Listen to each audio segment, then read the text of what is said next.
Hey gang, I'm JP and welcome back to Talking The Orville on Egotastic FunTime. Today we're going to have a great time talking about the upcoming episode of the Orville, FIRESTORM. The ship is under attack by some mysterious force. Nightmarish things are happening on the Orville and it's up to Ed and the crew to figure out what it is before someone ends up firing a photon poop-nado in their pants. I can't wait to see what's going on in FIRESTORM, you guys, especially since it's Alara's turn to be featured in an episode. That's right, this is an Alara episode, you perverts.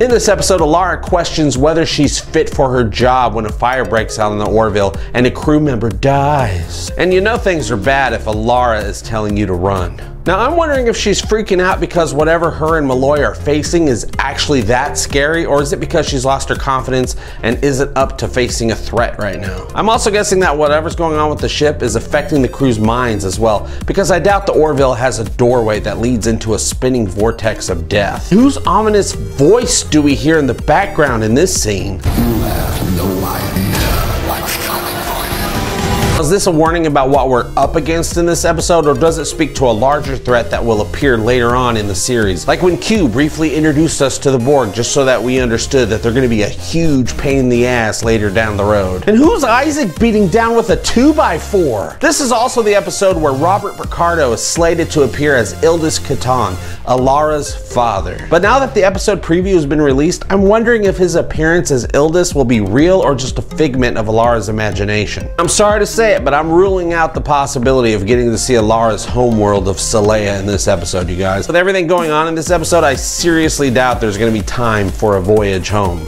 Second star to the right. And straight on till morning.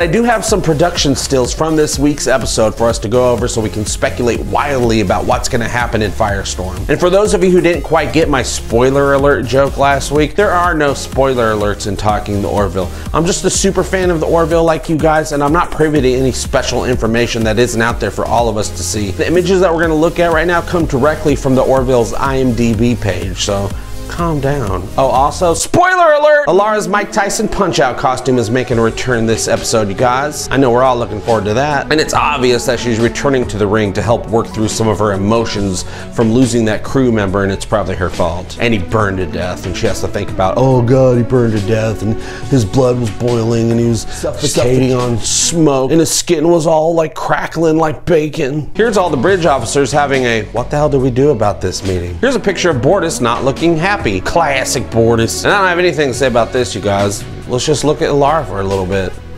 Woof. Some sort of messed up drama just made an unexpected appearance in the briefing room in this picture. Here I'm guessing Ed's trying to communicate with an entity. Oh yeah, that's it. That's what it is. There's gonna be an entity aboard the ship, you guys. You heard it here first, folks. What the fuck? Has Dr. Finn lost her damn mind again? What the hell is that thing? What is it? The entire bridge crew decided to form a band, and this is like a really cool band picture where everyone's looking away from the camera except for the lead singer. And the icing on the cake, Eye of the Tiger, and she's ready to open a jar of pickles. Alara, you wanna open this jar of pickles for me?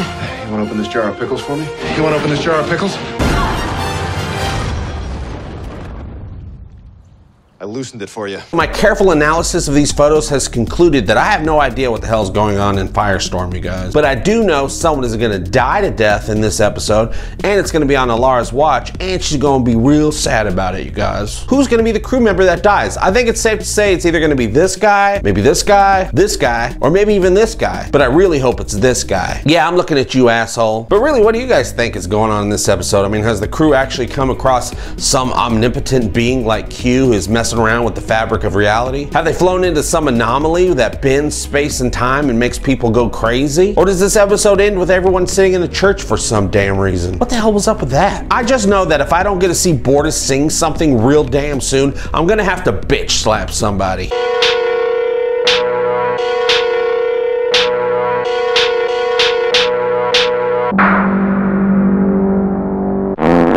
Okay, that's it. That's all I wanted to talk about today, and I talked about it. How about you?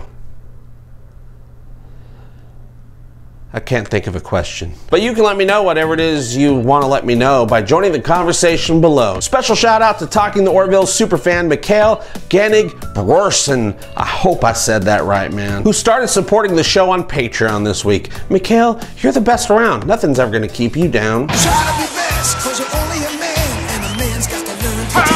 You're the best around.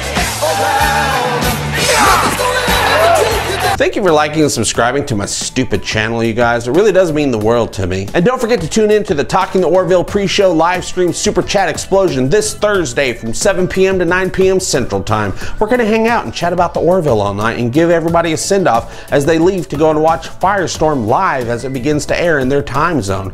Come by and say hi. I'm making cookies. I'll see you next time, and as always, I hope all your times are egotastic fun times. Love you, bye-bye. Egotastic fun time, we're gonna have a great time. Egotastic fun time, give me all your money. Give him all your money. You will find it funny. Just give me money. I love money. Give him all your money. Give him all your money. Give him all your money. Give him all your money.